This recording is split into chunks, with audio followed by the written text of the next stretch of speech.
Assalamualaikum warahmatullahi wabarakatuh. Innal hamdalillah nahmaduhu wa nasta'inuhu wa nastaghfiruh wa na'udzu billahi min syururi anfusina wa min sayyiati a'malina may yahdihillahu fala mudhillalah wa may yudlil fala hadiyalah. Asyhadu an la ilaha illallah wa asyhadu anna Muhammadan abduhu wa rasuluhu alladzi la nabiyya ba'da amma ba'du. Yang saya hormati Bapak Agi Ahmad Ginanjar MPD selaku dosen pengampu mata kuliah Bahasa Indonesia serta teman-teman yang seperjuangan yang saya banggakan. Di sini saya akan memaparkan hasil makalah yang saya buat, yaitu tentang ilmu waris dalam Islam.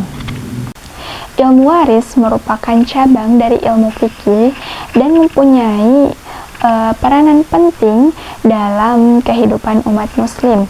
Nah, pentingnya warisan dalam Islam ini bisa menjamin pemerataan kekayaan yang adil di tengah masyarakat dan mencegah terjadinya kesenjangan sosial akibat ketimpangan distribusi kekayaan yang diwariskan. Namun, implementasi warisan dalam kehidupan sehari-hari itu tidak berjalan dengan mudah. Masih ada kesalahpahaman dan ketidakpahaman mengenai hukum waris, baik itu di kalangan masyarakat umum maupun di kalangan pihak yang membagikan harta warisan. Apa sih ilmu waris? Nah, ilmu waris itu sering disebut juga dengan ilmu faraid. Ilmu faraid secara bahasa itu berasal dari dua kata, yaitu ilmu dan faraid. Ilmu artinya mengerti, mengetahui, dan memahami. Sedangkan faraid merupakan jama dari kata faridho yang artinya hal mewajibkan. Jadi ilmu faraid itu ilmu tentang hal-hal yang diwajibkan.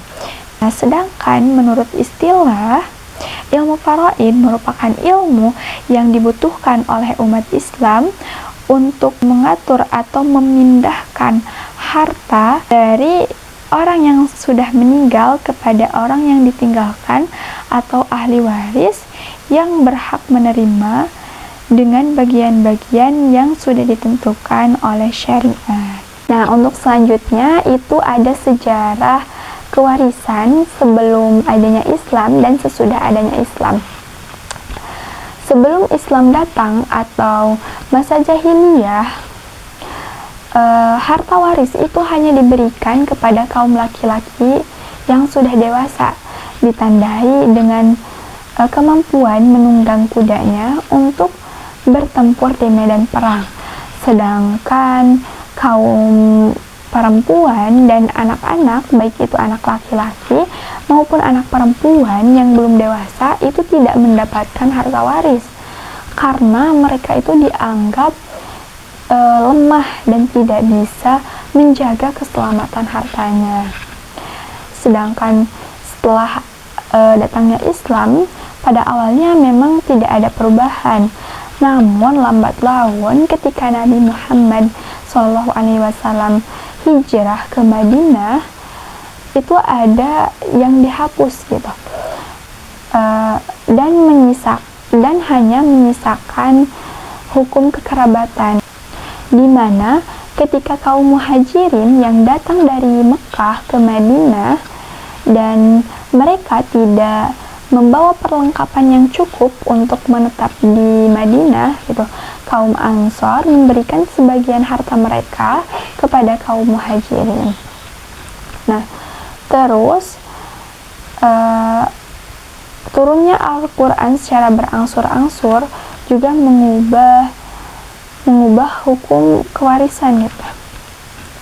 Yang asalnya itu hanya laki-laki saja yang berhak menerima, menjadi semuanya bisa menerima, baik itu kaum perempuan ataupun anak-anak, sesuai dengan ketentuan dan bagian-bagian yang telah ditentukan dalam Al-Quran. Pembahasan selanjutnya itu ada sebab-sebab mendapatkan dan terhalangnya warisan. Yang pertama itu ada sebab-sebab mendapatkan warisan. Sebab-sebab mendapatkan warisan ini ada 3. Yang pertama itu karena nasab atau sebab keturunan ya, seperti ayah, ibu, anak, cucu, nenek, kakek.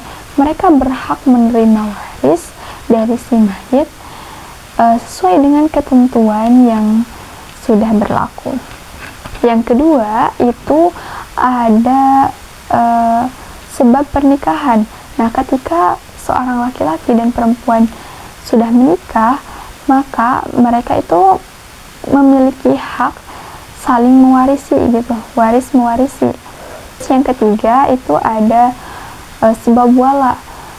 Ketika seseorang memerdekakan hamba sahaya dan hamba sahaya tersebut sukses lalu meninggal dunia, maka orang yang memerdekakannya itu hak itu menerima warisan darinya.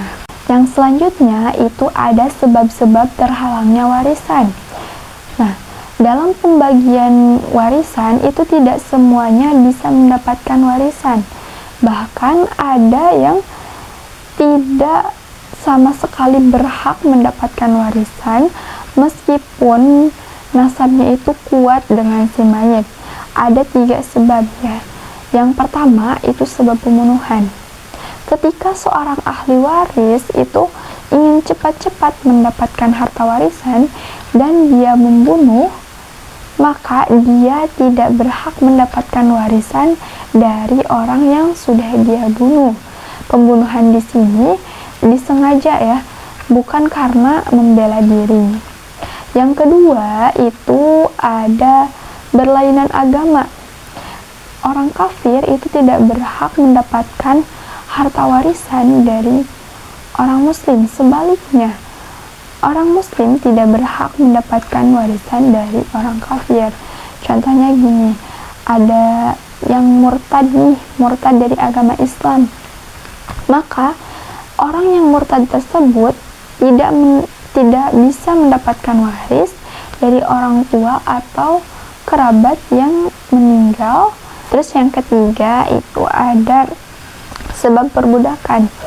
Meskipun saudara si budak kaya gitu, tapi dia tidak berhak mendapatkan waris. Kenapa? Ya karena kalau misalnya budak mendapatkan warisan, harta warisan tersebut akan menjadi milik majikannya. Ketentuan yang ketiga ini sekarang sudah tidak berlaku karena sudah tidak ada perbudakan. Jadi kesimpulannya, dengan adanya ilmu waris dalam Islam itu menjadi hal yang sangat penting untuk kita pelajari dan mengamalkan ilmu tersebut sesuai dengan ketentuan syariah agar terciptanya distribusi yang adil dan bermanfaat. Demikian yang dapat saya sampaikan. Terima kasih atas perhatiannya. Wassalamualaikum warahmatullahi wabarakatuh.